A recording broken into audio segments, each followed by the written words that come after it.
I've only been back to Australia a couple of times. But as soon as I got off the plane, I felt like an alien in my own country. Because I'd become, there was a magic in Pakistan. There was something so powerful here and so beautiful. Under the greyness, under the dust, under the chaos of Karachi, under the poverty, the pollution, yet something was shining through. So I got off the plane in Sydney and I thought, Ya Allah, what have I come back here for? And I felt completely out of place. But do you feel completely at home here? I feel a lot more at home here now than I did in Australia, than I do when I go back to Australia. But do you think people here totally accept you now? I think they do.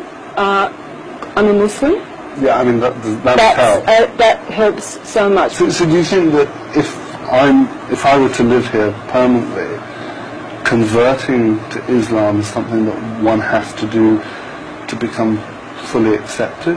I think you don't even think like that. I think becoming a Muslim is between you and Allah subhanahu wa ta'ala. It's not a matter of becoming a Muslim to fit in. Right. It's becoming a Muslim because you have to become a Muslim. Do you think I can live here as a non-Muslim and fit in and be accepted? Look, you're frightened, I know you're frightened. I was very frightened and I wanted to run back to Australia. But when I got here, Pakistan, the way I described it in some writing I was doing, I said Pakistan ripped me apart. It ripped me apart because I felt love coming to me from so many people. Yeah. And I just was reciprocating with love. And it was everywhere I went. I would be crying because I'd be encountering humanity. Humanity in exalted humanity, bereft humanity, poverty-stricken, every conceivable thing, every conceivable type of person. And I had this amazing love, which I'd never had in Australia. I'd never sort of really experienced that.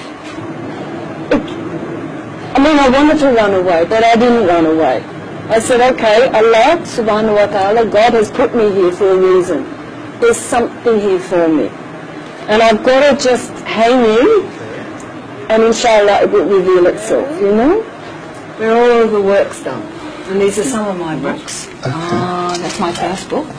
And The Sky Is Not the Limit. And I present you with a copy. Thank you very much. Now this is my third book, but it's too heavy for you at the moment. It's a very heavy book on Sufism. When you've absorbed this, and you've got all your spiritual nourishment from that, then I'll move on to move on to this. Okay? Shalom.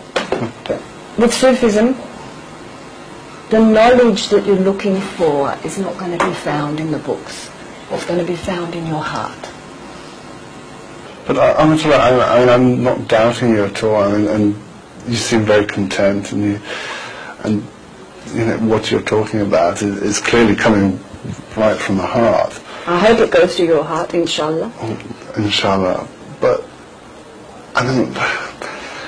what about back home? Do people not think you're slightly they think you're bananas. They think you're crazy. And I don't want to lose my friends and family back home. I don't think that's necessary to lose. Like, I didn't see my mother for 17 years after I embraced Islam. She was very, very, very unhappy. And maybe a lot of the fault was me because I didn't go gently enough with her.